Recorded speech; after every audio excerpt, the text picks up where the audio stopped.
Yang dikatakannya, termasuk membunuh istri dan anakmu sendiri. Dia mempunyai daya perintah yang luar biasa dengan kekuatan matanya. Kalau begitu akan kubutakan matanya, manakala dia datang. Dia tidak akan datang, tetapi akan memerintahmu mengunjungi dia, kata Datuk Nan Kuniang. Kakeknya tidak mengatakan begitu. Oleh karenanya Erwin memandang ompungnya.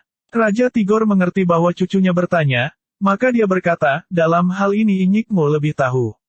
Dia selalu mengembara, mungkin juga di Banten. Betul kata ompungmu, aku sejak masih hidup pun suka mengembara. Sampai kini, setelah aku mati bagi masyarakat, tetapi tidak mati untuk diriku sendiri. Dan untuk kalian yang berhadapan dengan aku mengetahui seluruh kemampuannya. Dia tidak pernah tahu bahwa antara aku dengan ompungmu ada hubungan persahabatan. Oleh karenanya dia tidak bertanya mengenai kalian. Dalam beberapa hal dia baik, kata Datuk Nan Kuniang. Setelah diam seketika barulah dia meneruskan, pemuda Jie muda yang diambilnya dari kota atau di antar murid-muridnya ke sana semua jatuh hati padanya. Dan pada mulanya mereka merasa senang bisa berdampingan dengan wanita secantik itu. Tetapi lambat laun mereka mengenal dia yang sebenarnya. Perempuan ini mempunyai kelainan-kelainan besar dalam selera. Dan pemuda-pemuda yang jatuh ke tangannya harus dapat memenuhi selera itu. Sudah pasti satu atau dua orang tidak akan sanggup. Oleh sebab itu dia gunakan beberapa pemuda. Datuk Nan Kuniang lalu menceritakan, bahwa ada manusia yang sampai mati ketakutan karena kelainan selera Mbah Panasaran itu. Ilmu apa saja yang dituntutnya dari Mbah Panasaran? Tanya Raja Tigor. Aku tidak bisa mengetahui, tetapi tentu kepandaian Hui Pandaian yang dianggap Ki Ampuh akan dapat mengalahkan Erwin. Akan kuselidiki, jawab Datuk Nan Kuniang. Raja Tigor mengucapkan terima kasih, karena dia takut cucunya sampai terkalahkan. Nah sekarang maksud kedatanganmu Erwin. Mari kulihat telapak tanganmu itu, kata Datuk Nan Kuniang, ia memeriksa telapak yang diulurkan Erwin. Tampakkah guratan-guratannya? Tanya Erwin. Aku bukan manusia seperti kau. Entah apa namanya diriku ini. Sementara orang tentu mengatakan aku hantu kuburan atau setan gentayangan. Dalam gelap bagaimanapun aku sanggup melihat segala-galanya, dia lalu menggeleng-geleng.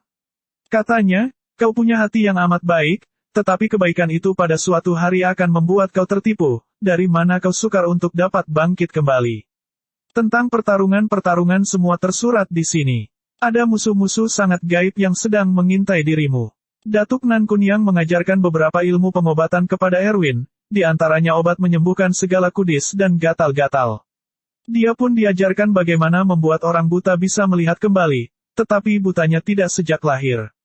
Yang buta sejak dilahirkan ke dunia tidak disanggupi oleh Datuk Nan Kuniang. Dan beberapa penyakit lagi. Erwin menerangkan, bahwa dia ingin berbuat baik sebanyak mungkin. Jangan hanya jadi makhluk yang sering menimbulkan keonaran, walaupun tidak atas kehendak hatinya. Dalam ingatan Erwin telah terbayang seorang tua tetangganya yang tak berani keluar rumah, karena seluruh tubuhnya sampai ke mukanya dihinggapi penyakit kudis bernanah. Ada orang mengatakan dia terkena sipilis, tetapi setelah Erwin mendengar kisah Pak Kamal, tidak mungkin ia dihingmau api penyakit kotor. Sementara tetangga mengatakan dia dirusak orang jahil dengan ilmu hitam, ia mempunyai seorang anak gadis sangat cantik yang telah dipinta oleh banyak orang. Perawan itu selalu menolak. Seorang di antara pelamar adalah Eman, kabarnya orang asal Cirebon. Ketika permintaannya ditolak, ia tersinggung dan memutuskan untuk balas dendam. Dia telah berkali-kali nikah. Yang biasa, siapapun yang dialaminya pasti akan dapat. Karena dia kaya dan banyak orang bisa silau oleh uang. Datuk Nan Kuniang masuk ke dalam kubur setelah lebih dulu.